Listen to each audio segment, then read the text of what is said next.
Resumen semanal de noticias agropecuarias. La información del campo y la producción, los mercados, el consumo y la exportación.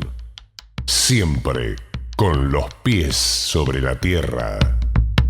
Hola amigos, bienvenidos a este resumen general de noticias agropecuarias. ¿Qué pasó esta semana? Lluvia. Llovió como todas las semanas y altas temperaturas. Se avanza la siembra, se avanza la cosecha de maíz. ¿Qué pasó con el mercado ganadero? Un poquito atípico, un solo día de actividad en Cañuelas el lunes y después hubo que pasar al viernes. La semana que viene va a ser parecida. Los valores aumentaron, me parece que coyuntural. Y vamos a ver el precio de la invernada, cómo terminaron los feedlots y sobre todo el tema granos. Y además una importante charla entre Gustavo Igoras y Fernando Vilela. En este programa, que como siempre les digo, hemos dado en llamar Con los pies sobre la tierra. Todo esto no va.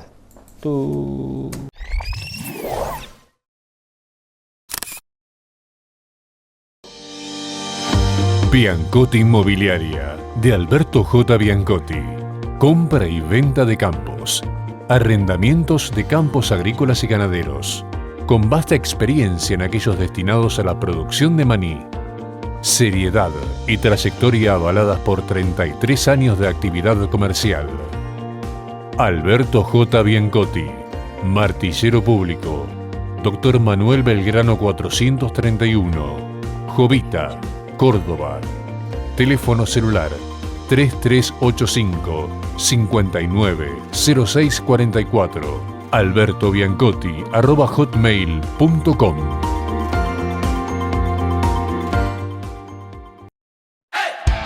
Martín Gelalor, integrante del mercado agroganadero de Cañuelas. Su representante en Venado Tuerto, Esteban Boyle, Maipú 812. Ahora sí, comenzamos con los mercados y como habitualmente hacemos, vamos a arrancar con el mercado agroganadero. Antes les voy a decir que ya se viene el próximo 7 de enero, martes 7 de enero, primer remate del año para Martín Gelalor en Venado Tuerto, en las instalaciones y con el martillo de Esteban Roque Boyle. Mercado agroganadero de Cañuelas. ¿Qué pasó esta semana atípica? Hubo actividad 2 días. El lunes, chiquitito, 439 animales y el día viernes, ¿sí? El día viernes, 7.399. ¿Cuánto sumaron? 7.839, eso fue el total de lo comercializado en Cañuelas esta semana.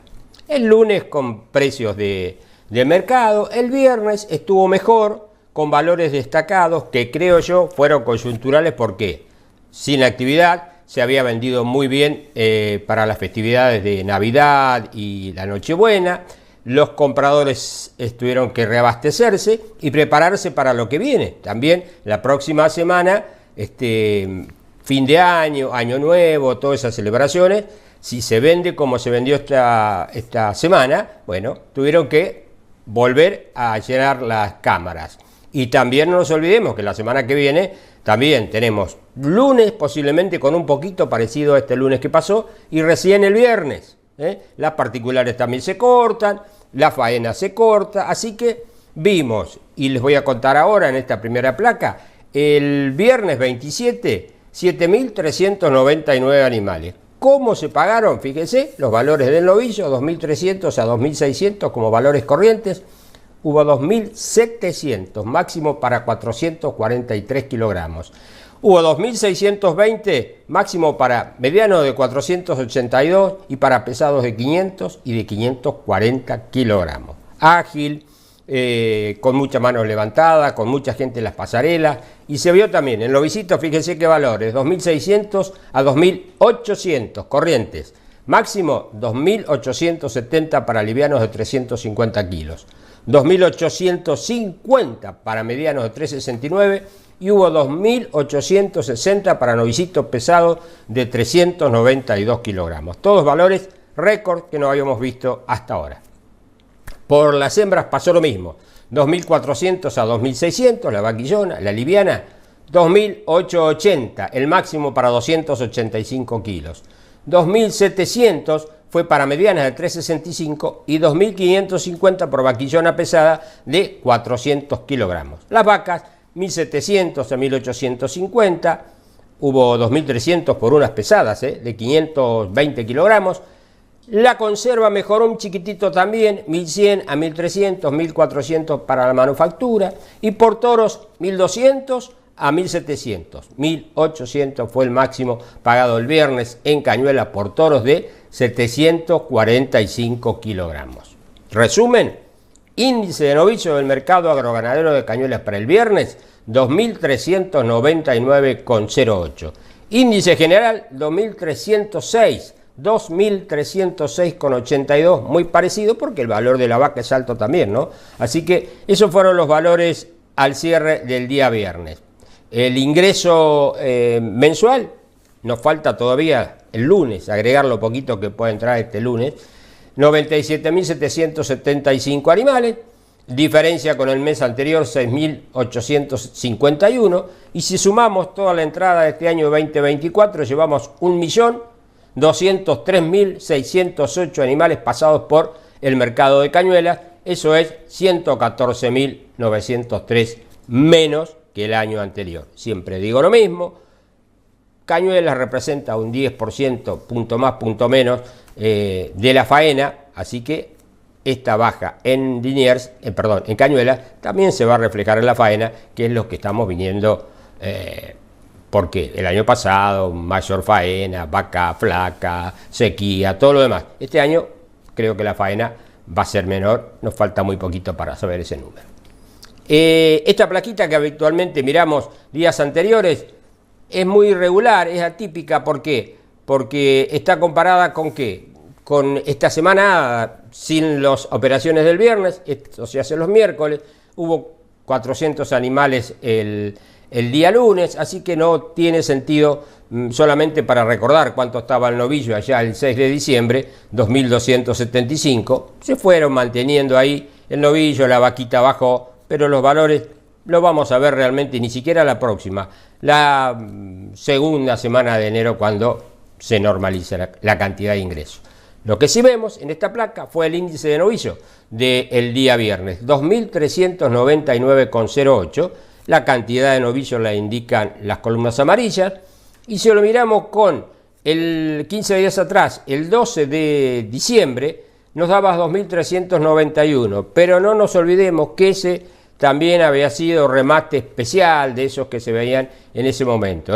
También es bastante mentiroso, o sea, no mentiroso, es real, pero quiero decir que con una poca cantidad y con un remate especial. Esto del viernes fue un remate común con una importante necesidad de la demanda. Para las vacas, este viernes 1.486,82, veníamos de 1.582 también aquel 12 de diciembre. Y si miramos el anualizado del novillo, arrancamos allá por enero, el 2 de enero, 1.420,93 y estamos ahora 2.399,08. Novillo en pie, mercado agroganadero de Cañuelas, 68,8%. Piense usted en el valor de la carne, piense usted en el índice de precios al consumidor, la inflación, todo lo que quiera. Esto es de enero, desde el primer día de enero hasta este viernes que pasó. Y ahora sí vemos algunas ventas con consignatarios y con remitentes. Fíjense, novillos de 540 kilos, 2.620 pesos. De 600 kilos, 2.550. De 501 kilos, 2.620. 482 kilos, 2.620. Y después, si quiere, tenemos 394 ya novillito de 2.770. 429, 2.700. Y livianitos, o más livianos por lo menos, 347 kilos, 2.850 pesos se pagaron, 386 también se pagaron, 2.850. Ahí tenemos los consignatarios y los remitentes. Vaquillonas, también Daniel Blanco vendió 391 kilos, 2.550 pesos, Colombo 2.650 para vaquillonas de 358. Daniel Blanco vendió también 2.800 pesos, 310 kilos, y Monasterio Tartasal 2.820, 297 kilogramos pesaban. Las vacas, 540 kilos, 1.900 pesos. 520 kilos, 1.850 y 518 kilos, 2.300 pesos. Venta del día viernes en el mercado agroganadero de Cañuelas.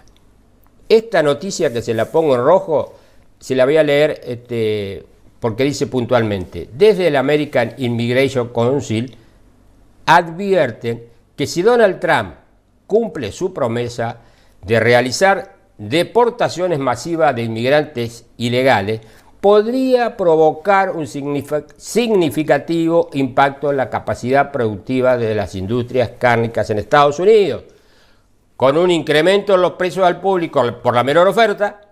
Según la organización, el 23% de los trabajadores del sector no cuenta con permisos legales de trabajo y el 42% nació fuera del país.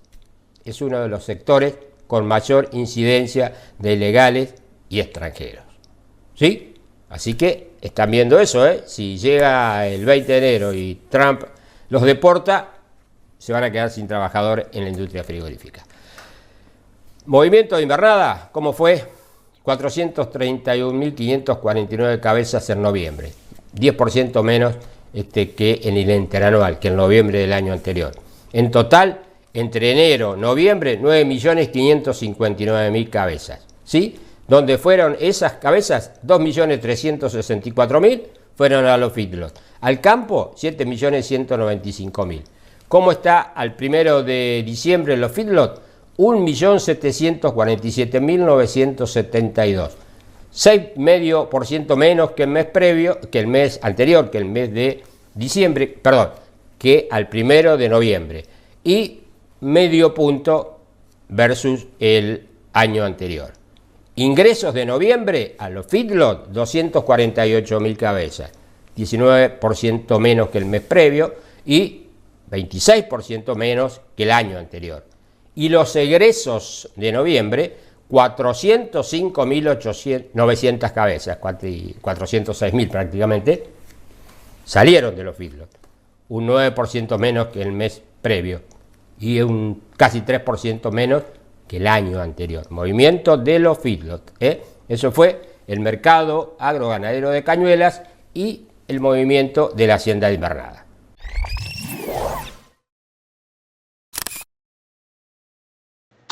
Proteja la inversión de sus cultivos de las contingencias climáticas, granizo, incendio, heladas y otros. Transfiera riesgos para que su activo no se transforme en pasivo. Gerardo Moyano, productor asesor de seguros. Matrícula 91.028.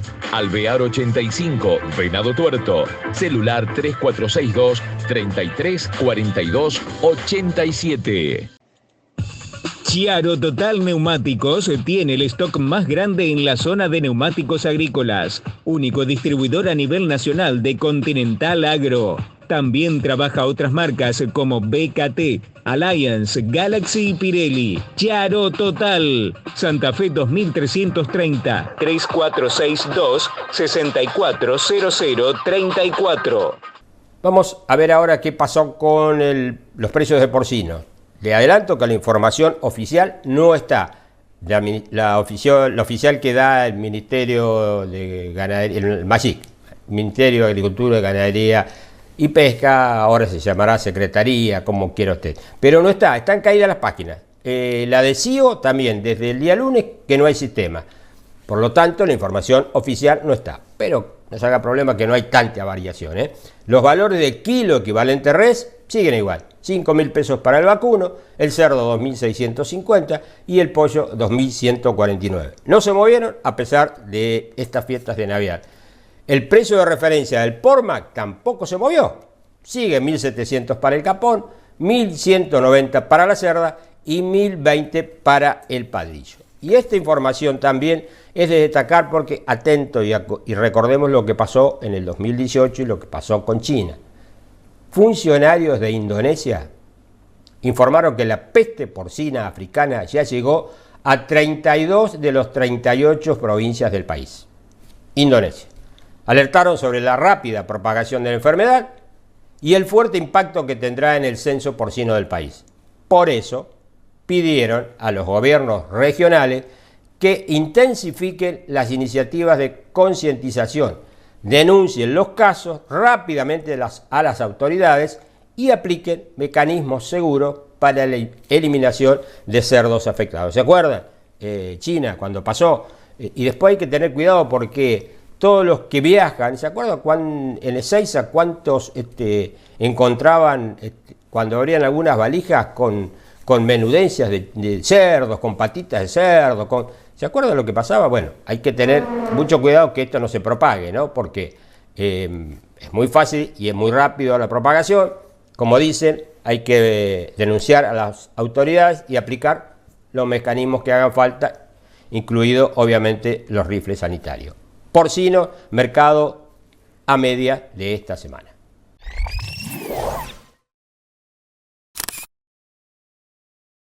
Servicap, Metalfor y distribuidor Bertotto Boglione en Venado Tuerto y zona. Equipos 0 kilómetro y usados reparados en fábrica. Financiación propia 3 años. Tasa fija y en pesos. Servicio técnico a campo con personal especializado. Atención las 24 horas. Stock permanente de repuestos y componentes para pulverizadores. Metalfor. También distribuidor oficial de Bertotto Boglione, fabricante de tanques de acero y plásticos para el rubro combustibles, fertilizantes y demás líquidos. En Venado Tuerto y zona, Servicap, Metalfor y Bertotto Boglione. En Ruta 8 y Sáenz Peña. Consultas a Alejandro Tuite 03462 427 282 3462 67 32 29. Tutti Rosca Laminados, roscas Acme, grampas, aros giratorios, punta de eje, roscas Whitworth, roscas a medida, gatos de lanza, todas las medidas. Tutti Rosca Laminados de José María Meladolce. Vera Mujica 469, Bombal, Santa Fe. Teléfono 03465 49 73 83 15 65 40 57. Email tutti-mediorosca@gmail.com.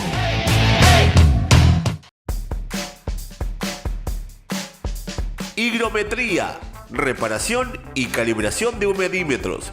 30 años de experiencia avalan nuestros trabajos. Colón 1287, Venado Tuerto, Santa Fe.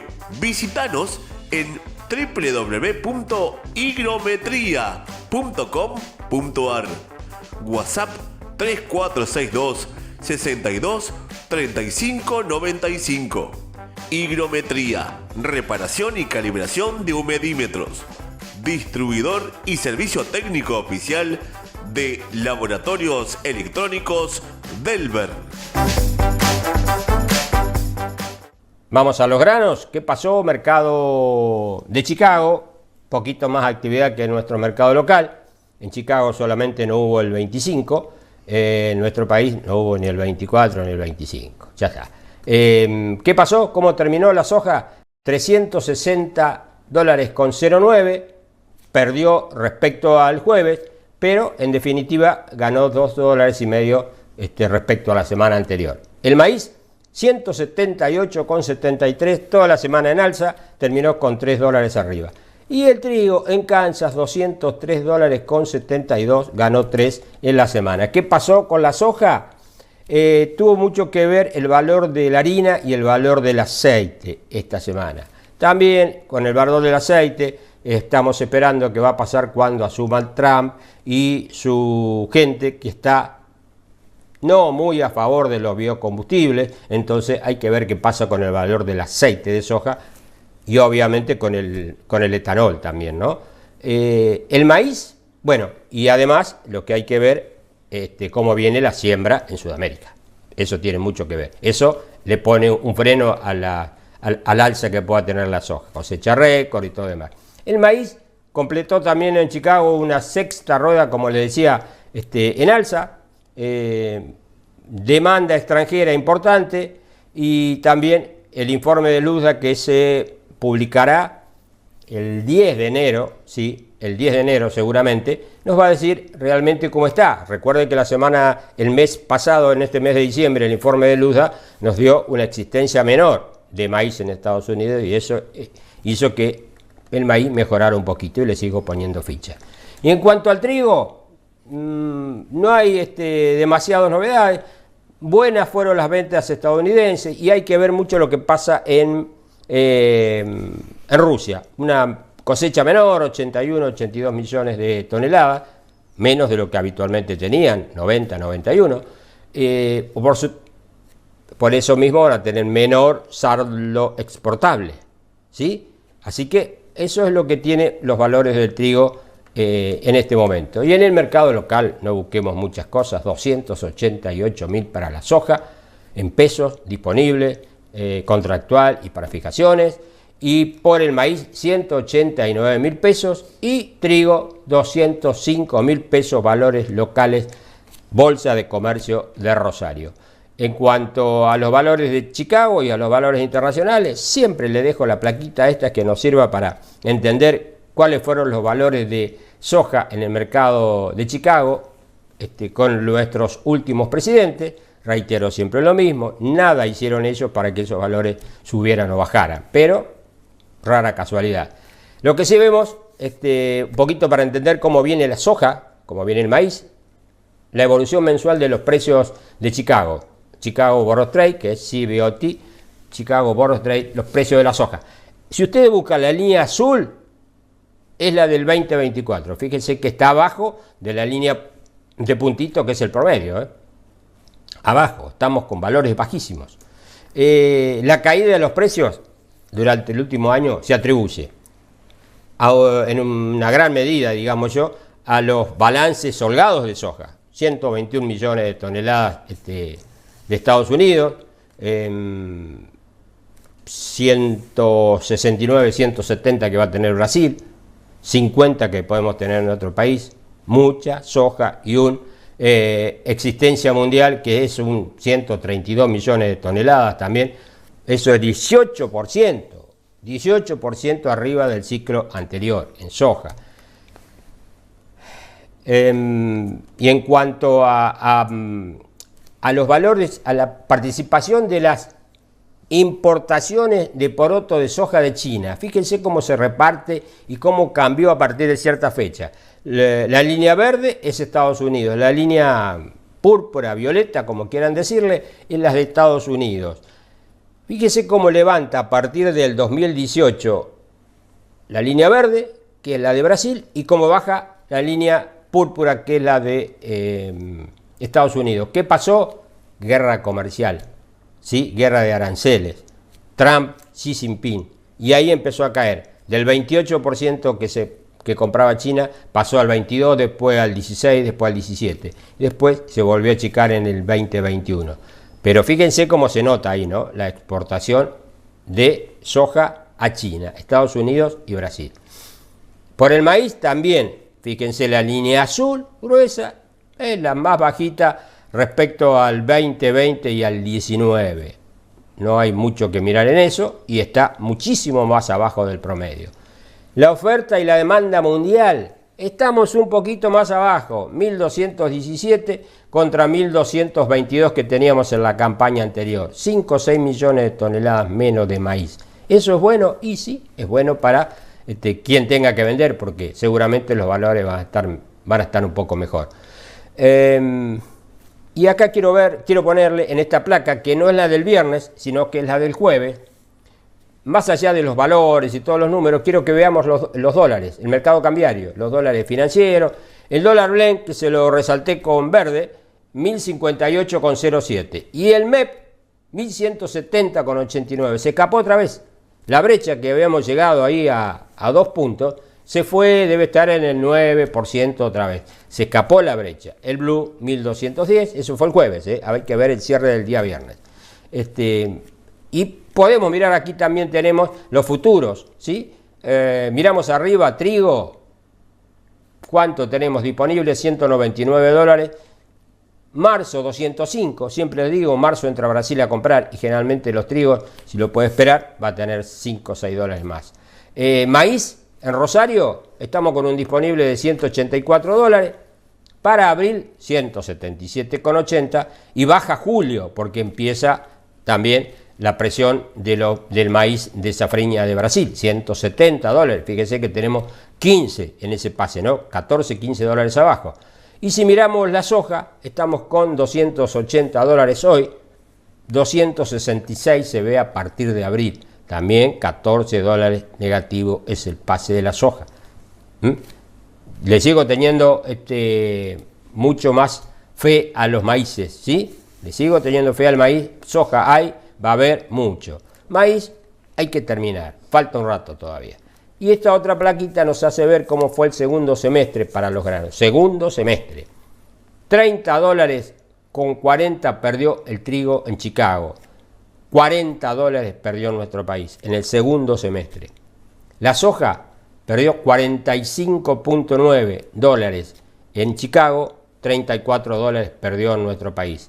Y obviamente el único que se la bancó, digamos, es el maíz, que ganó $6,60 en Chicago y en nuestro país ganó $3. ¿Sí? Esas son las posiciones más cercanas, los valores de Chicago y de Mad-Barrofek en nuestro país. Ahora vamos a otra cosa. ¿Se acuerdan que la semana pasada vimos una nota que el ingeniero Fernando Vilela le supo hacer una charla interesante con Gustavo Idígoras, presidente de Seara, Cámara de Industria Aceitera de la República Argentina, y la SEC, Centro de Exportadores de Cereales? Gustavo se sienta a charlar con Fernando Vilela, que les recuerdo fue el primer secretario de Bioeconomía, así se llamaba, en este gobierno de Javier Milei. Duró un poco, ya no está más, pero en una buena conversación con Gustavo hablaban de un montón de cosas. Y en esta parte van a hablar de los convenios de libre comercio, de los tratados de libre comercio con un montón de países, que podría ser el Mercosur, y también van a hablar de la hidrovía, dos cosas que nosotros vimos ya, pero me gusta que le escuchen desde Gustavo Idígoras, que sabe de esto y que está dentro del tema y maneja la cosa. ¿Por qué? Porque arrancamos el 6 de diciembre con el acuerdo Mercosur-Unión Europea. Acá le dejo la placa, 6 de diciembre. Unión Europea, fíjense que ¿dónde estamos, no? Alcanzó un acuerdo político con 4 miembros fundadores del Mercosur para acuerdos de asociación Unión Europea-Mercosur. Después de la revisión legal, la Comisión Europea pasa la propuesta del acuerdo al Consejo Europeo y al Parlamento Europeo para su discusión, firma y conclusión del acuerdo. Con el ok del Congreso de un solo miembro del Mercosur, entraría en vigencia de acuerdo en forma parcial o en ambas partes. Pero hay un tramo largo para terminar de sellar ese acuerdo y que entre en vigor. Pero bueno, escuchemos a Gustavo Idígoras y Fernando Vilela hablando de estos temas. Hay otro tema que vos conocés muy bien porque trabajaste representando a la Argentina a la Unión Europea, que son las relaciones internacionales, la necesidad de acuerdos, el tema del acuerdo reciente con la Unión Europea. ¿Cómo ves la relevancia que tiene esto para justamente, si aumentaste la producción, cómo venderla, ¿no? Sí, a ver, tenemos un mercado internacional contaminado por la política, donde la oferta y la demanda son solo variables accesorias, y hoy la política está redefiniendo los flujos comerciales. Y además le agregas otro elemento, ¿no? Que ya no son a nivel países, sino a veces las propias cadenas comerciales. Exactamente. Que complican. Totalmente. Cambian. Totalmente. Las cadenas globales de valor también en eso intervienen. Ahora, al no haber reglas multilaterales que promuevan el libre comercio, porque estoy convencido que lamentablemente el libre comercio desapareció y van a pasar muchísimas décadas para volver a recuperar ese concepto. La única manera de lograr acceso a mercado, que es la forma del bienestar económico de muchos países del mundo, es a través de acuerdos de libre comercio o acuerdos comerciales. El mundo lleva, por registros del OMC, de entre el 2008 y el 2024, 465 acuerdos comerciales firmados. el Mercosur no firmó ninguno. Nos quedamos afuera de una película que implica hoy el 90% del comercio mundial de alimentos y bioenergías circula en países firmantes y signatarios de acuerdos comerciales, que implica que entre ellos hay preferencias o condiciones menos o más favorables que el resto del mundo. Es decir, solo podríamos crecer con el 10% anual. El cierre político del acuerdo Unión Europea-Mercosur ahora no tiene tanto impacto en términos de cuánto más vamos a ganar, porque vamos a ganar poco y probablemente recién en 7, 10 años veamos un mayor beneficio porque van a bajar los derechos de importación de Europa y los primeros años hay muy poco y después hay muchas cuotas. Ahora, ¿qué ganamos? En reputación y credibilidad. Te voy a contar una experiencia que me pasó a mí. Yo viajo mucho a la India porque es nuestro gran mercado de aceite y tenemos muy buena relación. Y en el último viaje, el año pasado, el ministro de Comercio nos pregunta cómo veníamos con Unión Europea-Mercosur. Y yo creía que preguntaba por preocupación de decir, bueno, van a desviar comercio. Yo, mire, está cerca, vamos a ver, políticamente el Mercosur no pasa por su mejor momento interno, pero creemos que en algún momento se va a firmar. Y dice, bueno, ¿saben por qué? Porque si ustedes firman es porque van a demostrar que son países serios. Y ese valor, que a veces parece muy endeble, es muy significativo. Porque 460 acuerdos mundiales sin que el Mercosur haya hecho nada, lleva a que el Mercosur es poco creíble, no es serio, no sabe trabajar, etc. Entonces me parece que firmar el acuerdo con Europa es mostrarle al mundo que estamos firmando primero con el mejor, con la Champions League, porque la verdad que los europeos en esto son los mejores, lo más complicado, lo más proteccionista, pero son los mejores. Y después tenemos que ir, cerrar con Singapur, cerrar con reabrir el acuerdo con India, abrir un acuerdo con China, abrir un acuerdo con Estados Unidos, con México. Tenemos una agenda muy ambiciosa. Es la única manera de crecer. Si no, vamos otra vez a paralizarlos. Y no nos podemos despegar de Brasil. Creo que es el gran debate que tenemos hoy con una parte del gobierno, que cree que podemos cortarnos solos y que el mundo le va a tocar el timbre a la Argentina. No. Si el Mercosur se divide, todos los timbres van a Brasil. Brasil es el gran mercado. Sí, claro. Es el gran mercado. ¿Por qué vendrían a la Argentina? Un gran mercado que está creciendo mucho, que tiene más para crecer y que no tiene dificultades. Entonces, bueno, correcto. Son entonces, todas a favor. Tenemos que traccionar con Brasil y reconocer que hay un liderazgo regional permanente que es Brasil. Nosotros tenemos que ser la Francia de Alemania. Es decir, Brasil es el alemán en la región, nosotros somos los franceses. Hablamos ruido, culturalmente somos también bastante rebeldes, igual que los franceses, pero acompañamos a los alemanes. Bueno, entre Francia y Alemania en el Mercosur parece que no nos podemos poner de acuerdo. Y ese es un gravísimo error que estamos cometiendo. Sí, estoy de acuerdo con eso. Cuando uno habla de commodities, lo que está haciendo es tomando un precio y su competitividad tiene que ver con bajar costos, ¿no es cierto? Y ahí mencionaste hace un rato el tema de la infraestructura. Ahí no solamente tenemos un problema con las retenciones, sino también a veces internos con infraestructura, ya sea el movimiento dentro del territorio como la salida a través de la hidrovía. Ahí hubo en los últimos días algunos cambios que me parece que están en la línea, ¿no? Profundizaron un poco más, ¿no? La cota. El gobierno, la verdad, que cumplió algo que yo pensé que no lo iban a lograr. El gobierno dijo, antes del 31 de diciembre están los pliegos, los vamos a publicar. Y todos sabemos que hacer pliegos de esta naturaleza son difíciles. Son extremadamente complejos. Pensemos una cosa, Fernando, la licitación de los hidrovías va a ser la mayor licitación de todo el continente americano. Wow. En términos de inversión, son 3.500 millones de dólares de inversión en río. Solo el Mississippi tiene extensión similar a la nuestra y algunos ríos de China, y va a ser la mayor obra de dragado del mundo. Entonces, todo el mundo presta atención. No solamente las empresas dragadoras, los gobiernos, las embajadas te tocan el timbre cada 2 por 3 para decir no te olvides de nosotros o no me llames a mi enemigo político. Sí, claro. Eso es normal y es natural.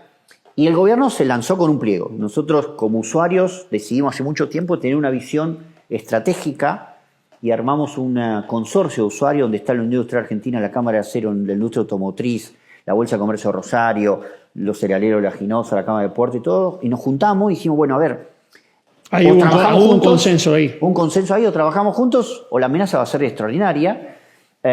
Y contratamos a grupos de CONICET y de universidades públicas que tienen enorme experiencia para hacer un estudio y un pliego. Bueno, el gobierno terminó entre el pliego que nosotros y presentó un pliego muy ambicioso, que incluye algunos conceptos que nunca esperábamos, le da al dragador la vigilancia y la supervisión del río, que era algo que siempre lo tenía que hacer el Estado. Digamos, el Estado le delega a una empresa privada muchos bienes públicos que tendría que tener el Estado. Con la respuesta del gobierno de decir, mira, el Estado no está en condiciones nunca más en la historia de hacerse cargo de estas cosas, pero eso genera una mayor tarifa, un mayor costo, porque el dragador tiene que hacer cosas que no sabe hacer. El dragador sabe dragar, balizar, mantener un río, tiene que subcontratar, etcétera. Bueno, y lo otro era que la primera versión solamente iba hasta los 39 pies. Hoy tenemos 34 pies, 36, pero 34 navegables, y queremos nosotros ir a 44 pies porque todos los Panamax y extra Panamax tienen mayor calado y necesitamos que entren los buques de diseño, y para que no sigamos regalando carga a Brasil. Se hicieron ajustes, la verdad es que escucharon mucho, de 10 puntos, 8 fueron incluidos, ahora estamos discutiendo 2 más, y yo siempre digo algo, que tardemos 30 días más. No es algo es una licitación por 30 años. Claro, ¿no? si no vamos a hipotecar 30 años. Sí, claro. Una vez que estamos acelerando, hagamos la cosa relativamente bien. Por supuesto que esto, Fernando, ha generado ya mucho ruido. Los delagadores, muchos delagadores se están presentando con recurso administrativo diciendo que está preparado para uno, etcétera. Atrás de todo eso están los partidos políticos que opinan. Lo que creo que estamos hablando de una obra de infraestructura de logística, que fue no trascendente para Argentina. Fue revolucionario. Sin esa infraestructura, Argentina hubiéramos estado fuera del planeta, ¿no? Pensemos una cosa. Es como si el Golfo de México se hubiese insertado en Ohio. Claro. Lo mismo hicimos nosotros. Claro. Insertamos en la pampa húmeda. En ningún lugar del mundo, a 300 kilómetros de la redonda de los puertos importantes, correcto, hay producción significativa. Entonces, ahora tenemos que profundizarlo y mejorarlo con impacto ambiental y todo. Ese es el camino. Cambiaron los barcos, también son más grandes. Son mucho más grandes. Creo que vamos a ser exitosos, estoy muy convencido en eso. Y después se viene, Fernando, las licitaciones de los trenes, donde también estamos muy interesados. Estamos en conversaciones con el gobierno para ver que también sean los pliegos razonables y que permitan la competencia y la reinversión real. No es fácil, las inversiones en el modelo va a ser el modelo de que, bueno, las vías son del Estado y lo que va por arriba son de los privados. Ahí viene un tema, Fernando, porque vos trataste justo el concepto histórico que tenemos arraigado. En Canadá, en Brasil, Estados Unidos, las vías son del Estado. Y todo lo que está por arriba, el privado lo provee. El gobierno dice, no, las vías no son más mías, van a ser tuyas. No. Hacete cargo de las vías, hacete cargo de los sindicatos, hacete cargo de los vagones, de las máquinas, ¿es viable de los talleres, los números? Y todo. El problema es que quiere fragmentarlo. Porque vos cuando vas por la ruta, el camionero no se hace cargo de mantener el asfalto. Correcto. Entonces, hoy tenemos un transporte y es el que lo rompe automotor subsidiado, por esta razón, y además tendríamos un transporte ferroviario donde el inversor privado tendría que hacerse cargo de todo. El tema es que también el modelo que propicia el gobierno es fragmentarlo. Si a vos te gustaría tener una locomotora, podrías ir y comprarte una locomotora y le venderías la locomotora a alguien que necesite locomotora. Y así con cada uno de los elementos del ecosistema ferroviario. Eso es muy difícil entonces de cuantificar y de proyectar. Entonces estamos tratando de modificar un poco ese criterio. Para el que tome el riesgo de mantener la vía, bueno, ¿con qué tráfico va a tener para que esto tenga sentido? Tiene que haber una conexión con todo esto. Lo bueno es que ya se han acercado el BID, el Banco Mundial, la CAF, el BID Invest, a decir, estamos ahí, nos interesa ese ticket, pero nos interesa ver que la propuesta sea buena. Así que en eso estamos. ¿Y eso qué sería? ¿El Belgrano? El Belgrano Carga, básicamente. ¿Qué es el más? El Belgrano Carga, que es muy importante por el recorrido que hace, que además termina en los puertos. Pero también hay cuestiones sociales, por las comunidades que pasa. Hay que trabajar un plan muy integral. Entonces, yo siempre digo. Hay ventajas, porque si vos reemplazás tren por camiones, no solamente se te van a romper menos las rutas, sino que tus hospitales van a necesitar atender menos gente. Porque una parte importante de los accidentes tiene que ver con esto, ¿no es cierto? Y además. Entonces, hay externalidades positivas. Que, bueno, habrá que estudiar cómo se hace. Y además lo hemos hablado con la Federación de Camioneros porque van a ganar más plata. Sí. porque están haciendo un viaje corto de 300 kilómetros, ida y vuelta, varios viajes, vuelven a su casa a cenar, se quedan con su familia, es mucho más sano en todo sentido, y no hacer 1.200 kilómetros. Hoy un camión que hace Salta a Rosario es más caro que un barco que sale de Rosario y llega a Hanoi. Y aparte, ¿cómo queda ese transportista además? Después tiene que volver, buscar una carga ahí para ver cómo hace para volver a su casa en Salta. Acá saldría de Salta para llegar a Metán, cargar y volver. Hay chance de pensar en un sistema como el americano que te meten arriba del tren, meten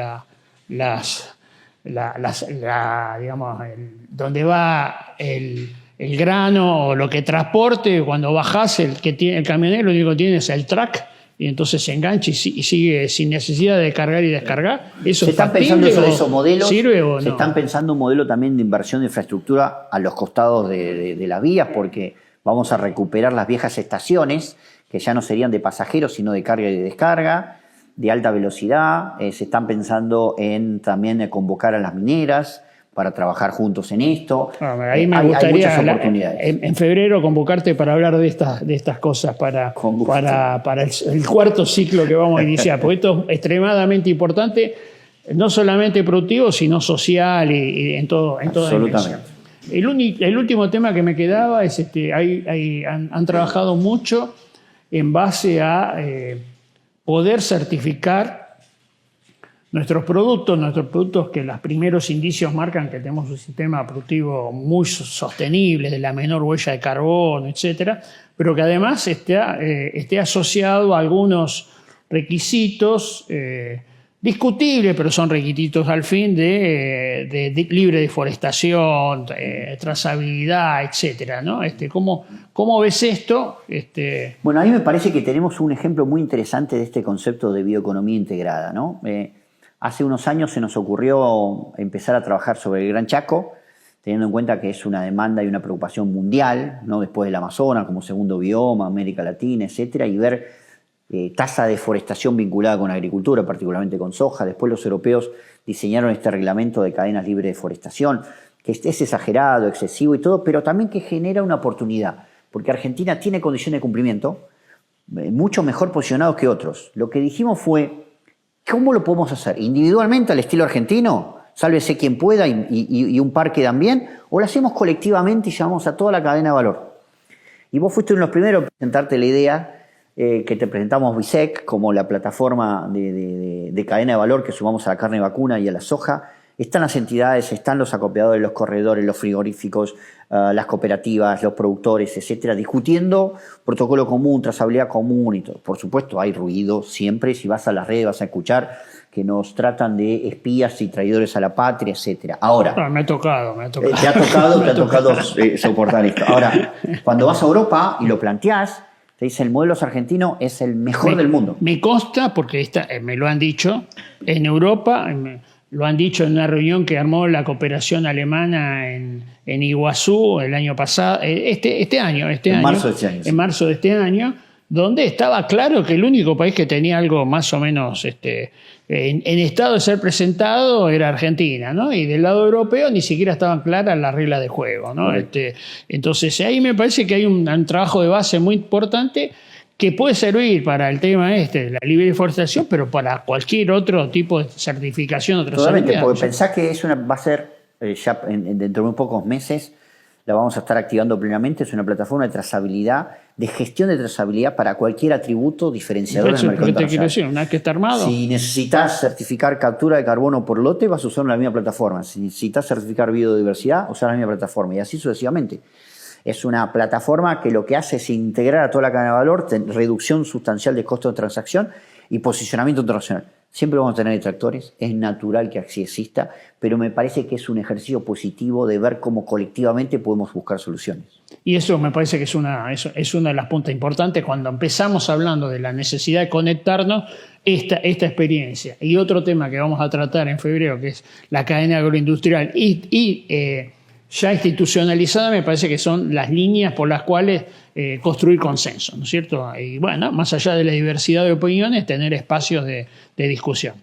Bueno, creo que hemos atravesado muchos temas. No sé si te parece alguna cosa para cerrar. No, la verdad que creo que tenemos un horizonte muy positivo, una demanda mundial incremental, una vez más, va a depender de nosotros donde queremos estar.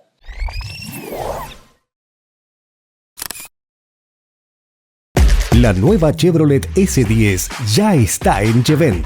Vení a conocer el nuevo modelo en nuestro concesionario. Te esperamos en Ruta Nacional 8 y Vélez Arfield, Venado Tuerto, o ingresá en chevroletchevent.com.ar. Un concesionario de Grupo Quijada. En tiempos de pulverización y fertilización con Caimán e Investa, hacés la diferencia. Concesionario en la región, Xavier Prats. Consultas 3462-61-4932. Vamos a ver ahora el estado de los cultivos. Trigo, cosecha, 88.5% del área apta para la cosecha, ya está adentro, 29.9 quintales. Ese es el promedio, y se esperan 18.600.000 toneladas. El otro día la Bolsa de Comercio decía 19.300.000. Yo voy por ahí. Ahí vemos la plaquita, 29.9, que suma el centro de Buenos Aires, 44 quintales de promedio, la zona núcleo sur, 45 quintales de promedio, el sudeste de Buenos Aires, 41 quintales, la cuenca del Salado, 48 quintales de promedio, ¿sí? 100.000 hectáreas, pero son 48 quintales. Bueno, eso fue sumando y llegamos a los 29.9 quintales, 2.990 kilos. ¿Cómo están los otros triguitos que no se cosecharon todavía? El 28% está regular, hay un 38% que está normal y un 34% muy bien en cuanto a condición de cultivo. Y en cuanto a condición hídrica, el 74% está óptimo y hay un 26% que le falta un poquito. ¿Qué decía la Bolsa de Comercio de Rosario? 30 quintales, .2. Bueno, estamos cerca, y aspiran a 19.300.000 toneladas. En cuanto al histórico de los trigos, esta es la columnita naranja, la que se ve, aparentemente sería la de este año, medio parecido a la del 19-20 y a la del 18-19. En la zona núcleo, que es la que atiende la Bolsa de Comercio de Rosario y el GEA, la Guía Estratégica para el Agro, hablan de 4.800.000 toneladas. Y acá viene un cambio, le puse una crucecita como para tacharlo, ya no son más 6.300.000 hectáreas las que se van a hacer de cultivo de maíz. En la otra placa tampoco las de soja, son 18.600.000 hectáreas. ¿Por qué esta semana? ¿Qué nos dice? Nueva proyección de superficie de maíz, 6.600.000 hectáreas. Eso sigue siendo igual, 16% menos que la campaña anterior. Y la nueva proyección de soja, 18.400.000, o sea, se baja 2, pero suben 300, se baja 200, pero suben 300 al maíz. Un 6% más el área de soja que la campaña pasada, ¿no? Se pasó un poco al maíz, porque bueno, vinieron alguna lluvia, la gente le perdió miedo a la chicharrita, lo hemos dicho en programas anteriores, se iba a vender más semillas, se vendió más semillas y los productores están sembrando más maíz. Y si vamos justamente al maíz, 80.9% ya está. ¿Y cuántos hay? Acá estamos. 80.9, nos falta 10%, 20% del maíz sembrar. Tenemos sembradas 5.000.000 casi 400.000 hectáreas. 5.000.000 casi 400.000 hectáreas de maíz se han sembrado. ¿Cómo están los cultivos? Bueno, la condición de cultivo, un 50% está normal, un 47% está óptimo y hay un chiquitín, un 3% que está regular. Y en cuanto a la condición hídrica, 88% está óptimo y solo un 12% está regular o en sequía. Condición de maíz. Aquí le dejo la placa siempre para que entendamos cuál es la zona de la que hablamos cuando hablamos de la guía estratégica de la GEA, que es la que emite la Bolsa de Comercio de Rosario. Soja, el 84.6% de las 18.400.000 hectáreas está sembrada. Ahí está, mire. 84.6%, 15.570.000 hectáreas ya están sembradas. 15.500.000, nos faltarían unos 3 millones más de hectáreas terminar de sembrar soja. Estamos ya a fin de año, hay que meterle. pero bueno, falta el sur todavía, falta un poco de soja para sembrar, ¿no? Y hablando de la soja, podemos ver nuestra sojita de aquí vecina nomás, la sojita que está enfrente, anduve mirándola hoy, después de mediodía, una hora con una temperatura de 30 grados seguramente, una soja que recibió todas las semanitas una lluvia, llovió la madrugada del 24, llovió en esta zona, en este lote, 12 milímetros. ¿Sí? Está. Lo que no veo que haya hecho, me parece que se le escapó un poco, se moraron, tamaño, hay que ver qué fue lo que se aplicó y cuál fue la dosis. Los colorados me parece que se le escaparon un poco, pero bueno, cómo está esas hojitas ya la estábamos viendo y el resto de las condiciones de cultivo, un 58% está óptimo, fíjense que ha cerrado el surco, el 38% está muy bueno. Y en cuanto a la condición hídrica, el 88% está óptimo y hay un poquito, alguna soja, 12%, que le falta un poco de humedad. Está floreciendo la soja también. Y como vemos acá, bueno, la columna roja, la de soja, está ahí, dentro de los promedios. 18 millones, 18, por ahí es lo que tenemos en cuanto a área a sembrarse, porque todavía no se terminó de sembrar.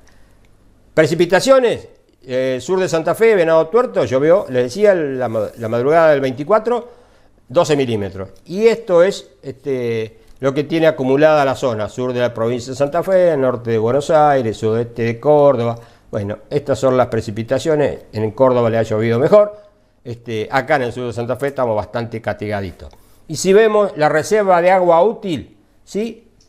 Mire, Santa Fe y una buena parte del sudeste de Córdoba, noroeste de Buenos Aires, sequía. Escasa en noroeste de Buenos Aires. Y si vamos a la reserva de agua útil, ¿sí? ¿Qué nos dice? Ahora tenemos un 25%, hay una zona verde que tiene un poco más, pero sigue habiendo mucho amarillo, y el amarillo es escaso. Y acá nos metemos en el mapa general que nos da el de la derecha antes del 24 de diciembre y la otra, la de la izquierda, el 25 de diciembre. No cambia mucho, está bastante parecido. Hay poco verde para mi gusto, hay mucho amarillo y mucho blanco, que es normal o deficiente en cuanto a humedad. Y yo me tomé el atrevimiento de ponerles mis datos de precipitaciones. ¿Por qué? Porque yo le puse así rápido hoy cuando armé la planilla. Le puse los del 23 y los del 24. Hasta el día de hoy llevamos 889 milímetros aquí en Venado Tuerto, registros propios, 889 milímetros. El año pasado, el total, con 4 o 5 días más, tuvimos 710 milímetros. La de abajo es el histórico del 91 al 2020, 30 años le puse, para no poner mucho más. El histórico, la media. Fíjense, si uno suma septiembre, octubre, noviembre y diciembre, en el 2023 tuvimos 366 milímetros. En el 24, 277 milímetros.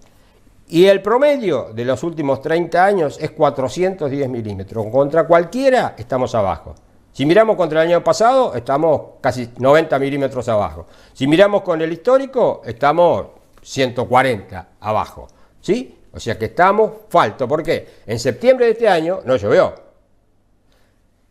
¿Qué pasó? Pues usted me dice, pero el año pasado fue el de la sequía, ¿y cómo fue? Sí, este año nos empezó a llover, fíjense ustedes, en enero, ¿no? Tuvimos este año 144 en enero, en febrero 115, el año pasado habíamos tenido 91, ¿se acuerdan lo que fue aquel febrero?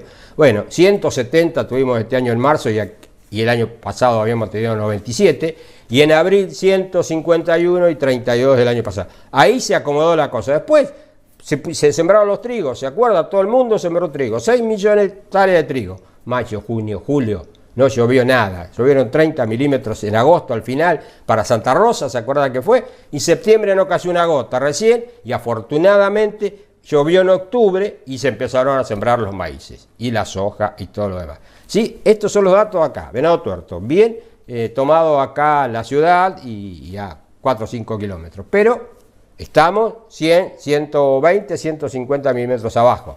Viene enero. Enero, usted me dice, ¿es llovedor? Y si uno mira la tira de 30 años, nos da 116 milímetros. Pero hay que ver qué pasa. Si llueve normalmente, las altas temperaturas.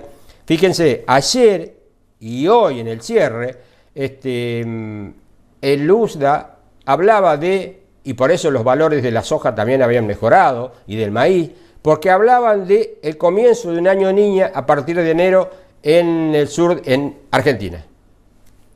¿Se acuerdan que algunos portales dicen, ya está, ya llegó, se terminó, no hay problema con la niña? Bueno, los valores cambiaron teniendo eso en cuenta. Por el otro lado, en Brasil se anuncian lluvias de 150 milímetros en estos días, y sobre todo en los estados del sur. Veremos qué pasa, pero espero que tengamos un enero con lluvia, obviamente temperaturas de enero que seguramente van a ser altas, pero que las precipitaciones nos ayuden. Girasol, necesita menos agua. Obviamente está todo sembrado, las condiciones, ¿cómo va? El 84% en cuanto a condición de cultivo está excelente y hay un 16% que está normal. Y en condición hídrica el 65% óptimo, un 35% regular. 2 millones de hectáreas de girasol. Y les recuerdo, en esta plaquita, el área sembrada de maní. El área sembrada de maní, 450.000 hectáreas. Resumen, el avance de la siembra de soja, 84.6%. El avance de la siembra del maíz, el 80%. El girasol está todo sembrado. La cosecha de trigo, el 76.1%. Y la cosecha de cebada, 71.2%. Me quedan solamente invitarlos a escuchar de lunes a viernes por LT29, Radio Venado Tuerto, en el AM 1460 o FM 101.3, Revista Agropecuaria.